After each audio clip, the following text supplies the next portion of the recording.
Shalom saudara-saudara yang dikasihi Tuhan, senang sekali bisa berjumpa dalam acara Jire House Bible Study.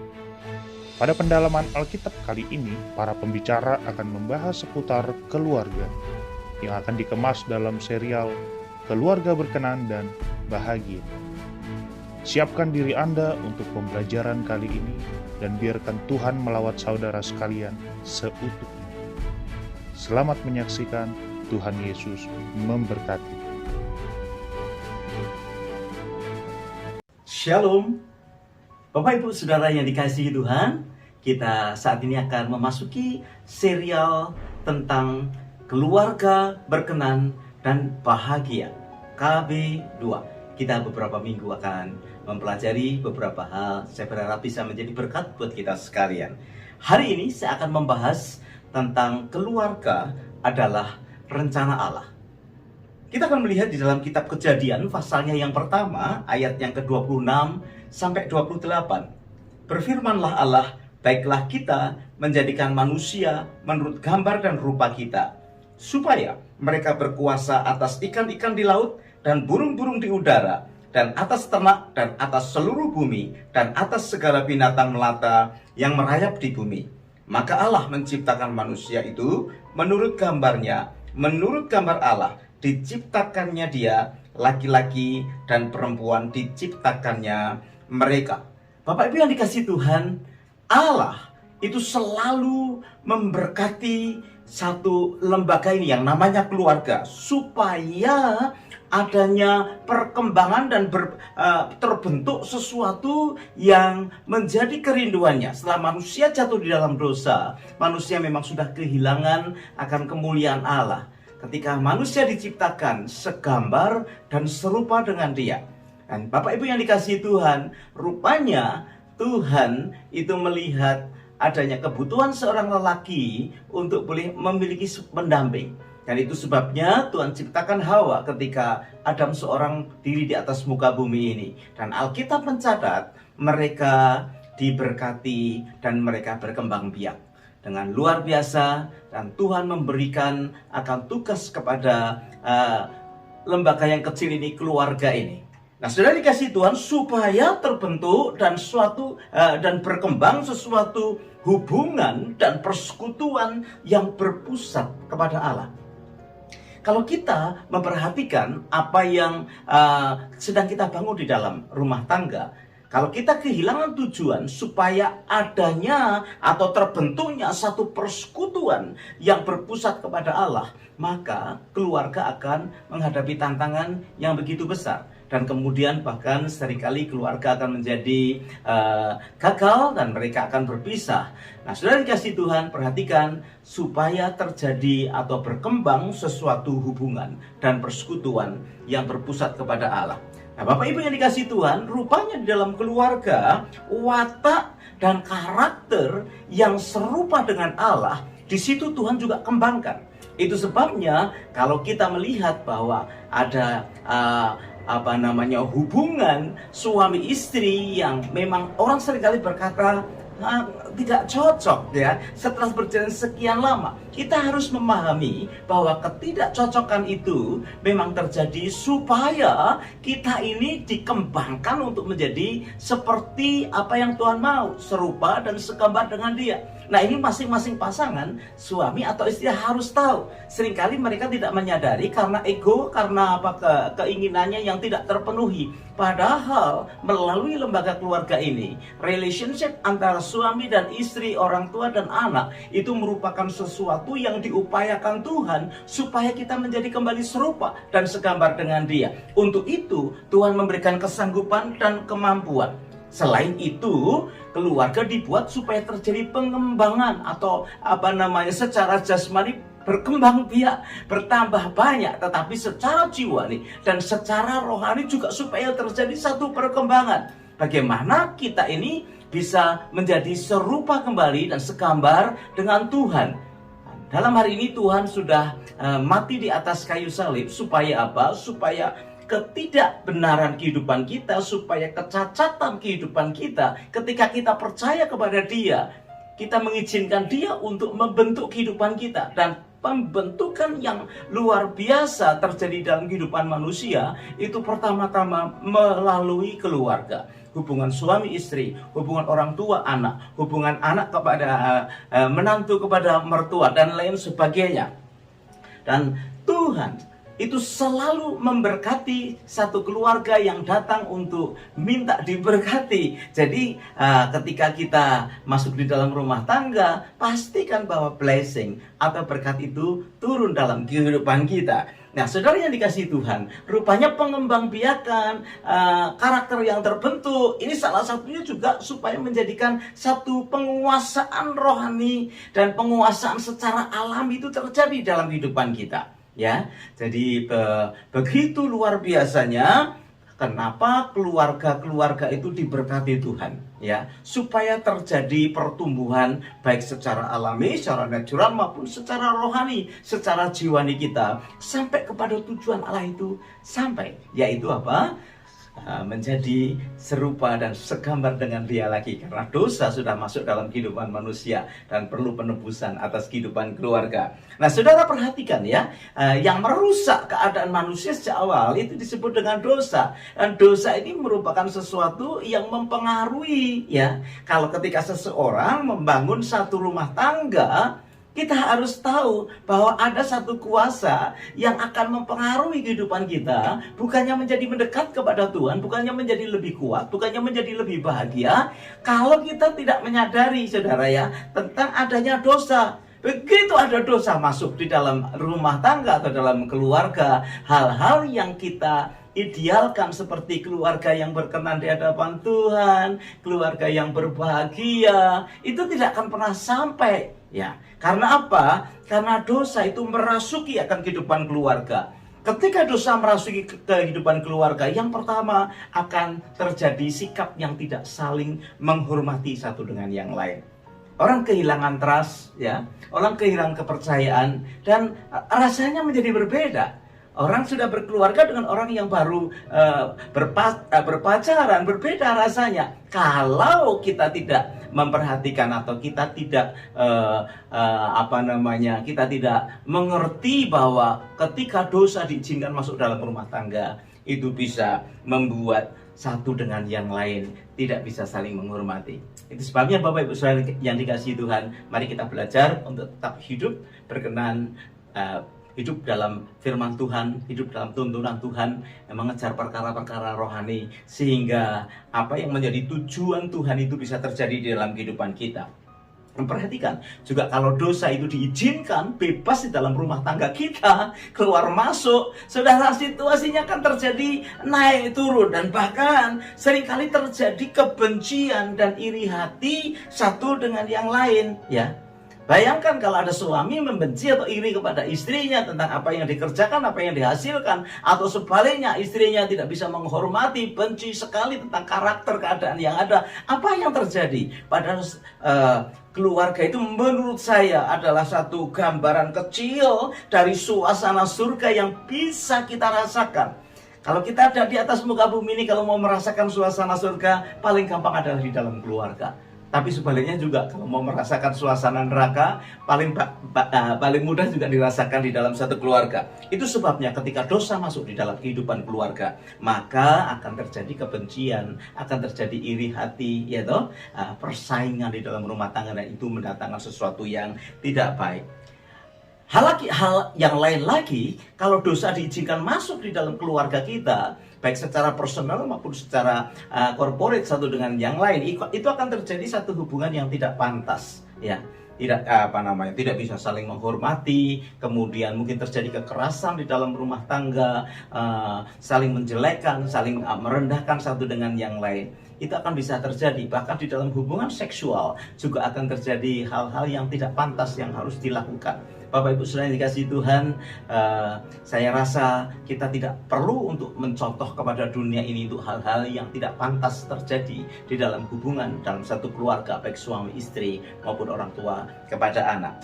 Dosa juga akan bisa menjadikan anggota keluarga itu memiliki sikap ego yang lebih besar, mementingkan diri sendiri, memiliki istri supaya bisa memenuhi kebutuhan sendiri, memenuhi akan selera sendiri, atau memiliki suami supaya bisa dia mengalami sesuatu bagi kepentingannya sendiri. Dan itu diakibatkan daripada dosa. Seharusnya rumah tangga dibangun di atas dasar kasih. Ya, itu sebabnya kalau kita melihat ada pertengkaran di dalam rumah tangga, Bapak Ibu, sebetulnya seringkali itu salah fokus apa yang mereka inginkan. Ya, coba bayangkan kalau kita memiliki fokus untuk mengutamakan yang lain. Suami mengutamakan kepada istri, istri mengutamakan kepada suami. Sebaliknya juga orang tua kepada anak, anak kepada orang tua. Akan terjadi saling pemenuhan kasih di dalam rumah tangga. Bapak Ibu, kalau keluarga didasari akan pengertian yang benar bahwa ada kasih yang menopang, menjadikan fondasi supaya Tuhan itu bebas membentuk kehidupan setiap pribadi di dalam rumah tangga, maka keluarga itu akan menjadi keluarga yang berkenan dan bersukacita di dalam berbahagia di dalam kehidupan keluarga yang ada. Nah, saudara yang dikasihi Tuhan, kalau dosa masuk di dalam kehidupan rumah tangga, sudah bisa dipastikan tidak ada kasih lagi di dalam kehidupan rumah tangga itu. Apakah keluarga kita masih memiliki kasih satu dengan yang lain? Apakah keluarga kita masih memiliki kasih Tuhan di dalam keluarga kita? Apakah keluarga kita masih memiliki kasih kepada Tuhan? Kita akan perhatikan kalau masih ada dosa yang kita izinkan terjadi di dalam kehidupan keluarga kita, maka bisa dipastikan keluarga kita tidak ada di dalam kasih. Dan kita tahu kalau kasih tidak melandasi rumah tangga kita, maka akan ada banyak persoalan yang kita hadapi. Nah, Bapak Ibu yang dikasihi Tuhan, ada perbedaan kepentingan. Dosa juga membuat anggota-anggota keluarga itu memiliki kepentingan yang berbeda, memiliki satu keadaan yang berbeda. Karena apa? Fokusnya masing-masing untuk mementingkan dirinya sendiri. Kepentingan yang berbeda antara suami dan istri. Sering saya katakan bahwa kalau kita mau membangun satu keluarga yang berkenan dan berbahagia, miliki satu proyek-proyek kecil yang bisa disupport oleh dua-duanya. Ya, miliki visi di dalam rumah tangga yang bisa dihasilkan setiap saat secara bersama-sama. Dan itu merupakan proyek seumur hidup di dalam rumah tangga yang ada. Itu akan menjadikan rumah tangga ini bersemangat, memiliki satu gairah untuk mengarungi kehidupan. Dan bahkan akan membawa keluarga ini menjadi keluarga berkenan dan berbahagia, ya, dan bahagia di dalam kehidupan mereka. Nah, saudara yang dikasihi Tuhan, dosa juga bisa menyebabkan ketidaksetiaan di dalam rumah tangga. Bayangkan kalau hubungan suami istri sudah kehilangan kesetiaan, kehilangan rasa setia satu dengan yang lain, pasti itu akan menggores, pasti itu akan membuat suatu luka yang dalam di hati, bahkan mungkin juga bisa jadi menjadi orang-orang yang pahit hati, sehingga rumah tangga tidak bisa dibawa kepada perkenanan Tuhan dan tidak bisa dibawa dalam kebahagiaan yang sejati. Nah, saudara yang dikasihi Tuhan, bagaimana kalau hal itu terjadi, hal-hal pengaruh dosa itu terjadi di dalam kehidupan kita? Maka jawaban atas masalah dosa di dalam rumah tangga hanya satu jalan, yaitu salib Tuhan Yesus. Ketika kita mengalami persoalan di dalam hidup kita dikarenakan dosa, kita izinkan masuk atau dosa menguasai kehidupan satu keluarga, maka jawabannya cuma satu, datang kepada Tuhan. Salib Tuhan itu akan memulihkan kehidupan kita. Apa yang harus kita berbuat? Yang harus kita perbuat yang pertama adalah bertobat dari dosa yang ada. Apa saja, segala sesuatu yang Roh Kudus ingatkan di dalam kehidupan kita, anak-anak Tuhan. Setiap kali kita berdoa, Tuhan ingatkan dosa itu kita tahu mempengaruhi rumah tangga kita, maka kita datang kepada Tuhan dengan hati yang rendah, bertobat, menerima pemulihan kembali yang datang dalam kehidupan keluarga kita. Tentunya hal yang lain adalah ketika kita tahu dosa itu ada dalam hidup kita dan mempengaruhi kehidupan kita, maka buka hati kita, sambut Kristus dalam rumah tangga. Makanya cukup penting sekali kalau kita mulai membangun misbah-misbah keluarga. Hal-hal yang sederhana, hal-hal yang rohani kita pursue, kita kejar, doa bersama, baca Alkitab bersama, ya, nggak harus panjang, nggak harus lama. Tetapi kalau itu mulai dibuat di dalam kehidupan kita, itu artinya kita mau menyambut Kristus di dalam rumah tangga kita. Mulailah, mungkin di pagi hari, mungkin di malam hari, kumpulkan anak-anak yang ada bersama dengan istri, giliran selalu berdoa. Simple, sederhana, tapi itu artinya membuka kehidupan keluarga kita bagi Kristus masuk di dalam kehidupan kita. Hal yang ketiga, apa yang kita buat kalau kita ini mengalami pengaruh dosa yang begitu menekan kehidupan kita, membuat kita tidak bersuka cita, tidak membuat kita bahagia. Hal yang ketiga adalah kita belajar memenuhi kebutuhan rohani kita dengan belajar kebenaran firman Tuhan. Bapak Ibu, mungkin kita sudah membaca Alkitab dari kitab Kejadian sampai kitab Wahyu. Tetapi membaca itu hanya sekedar mengunyah. Orang kalau mau bertumbuh di dalam kehidupan dagingnya, tumbuh dalam kehidupan tubuhnya, saudara, kita tahu kita perlu makan, dan makan itu perlu kita kunyah, ya. Kita kunyah sampai lembut, kemudian kita telan, ya. Itu baru membuat kita ini menjadi orang-orang yang bertumbuh secara jasmani. Hal yang sama secara jiwani, secara rohani juga begitu. Firman Tuhan itu adalah makanan rohani kita. Perlu kita kunyah, kita mengunyah firman Tuhan itu.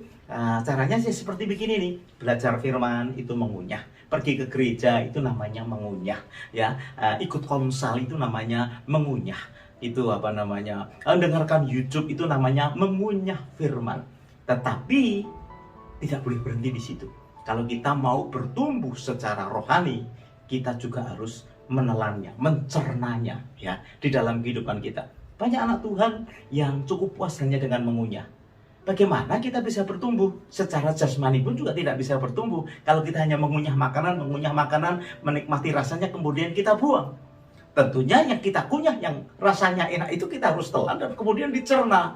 Kita nggak tahu bagaimana prosesnya. Tiba-tiba saja badan kita menjadi sehat, menjadi kuat, tubuh kita menjadi lebih besar lagi, ya, bertumbuh menjadi dewasa. Hal yang sama secara rohani juga begitu. Kalau saudara hanya mengunyah akan firman Tuhan, mau 10 tahun, 15 tahun mengering Tuhan, imanmu tidak pernah akan menjadi kuat.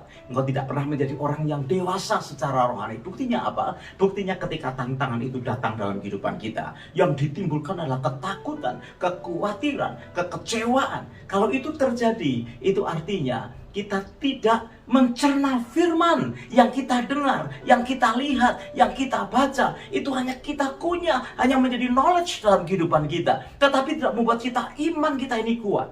Tapi perhatikan anak Tuhan yang mengunyah firman dengan berbagai macam cara, apapun, baik melalui datang dalam ibadah, di dalam komsel, dalam pelajaran seperti ini, mendengarkan YouTube setiap hari. Ya, saudara yang dikasihi Tuhan, kalau tidak kita kunyah, kalau tidak kita cerna di dalam kehidupan rohani kita, artinya kita aplikasikan di dalam kehidupan rohani kita, kita tidak akan pernah menjadi orang-orang yang kuat. Dan anggota keluarga yang tidak kuat akan jauh daripada bisa membangun rumah tangga atau keluarga yang berkenan dan bahagia. Bapak Ibu yang dikasihi Tuhan, itu sebabnya belajarlah firman dan temukan kebenaran-kebenaran firman, kemudian cerna di dalam kehidupan kita, bagikan di dalam kehidupan kita kepada anggota keluarga kita. Dan saudara yang terakhir, apa yang harus kita perbuat ketika kebahagiaan atau perkenanan Tuhan itu kurang di dalam rumah tangga kita? Yang terakhir, lakukan tugas masing-masing di dalam setiap rumah tangga. Di hadapan Tuhan, value-nya sama. Suami, istri, anak, itu nilainya sama. Tetapi secara function, secara fungsi, itu berbeda. Perhatikan Mazmur 128.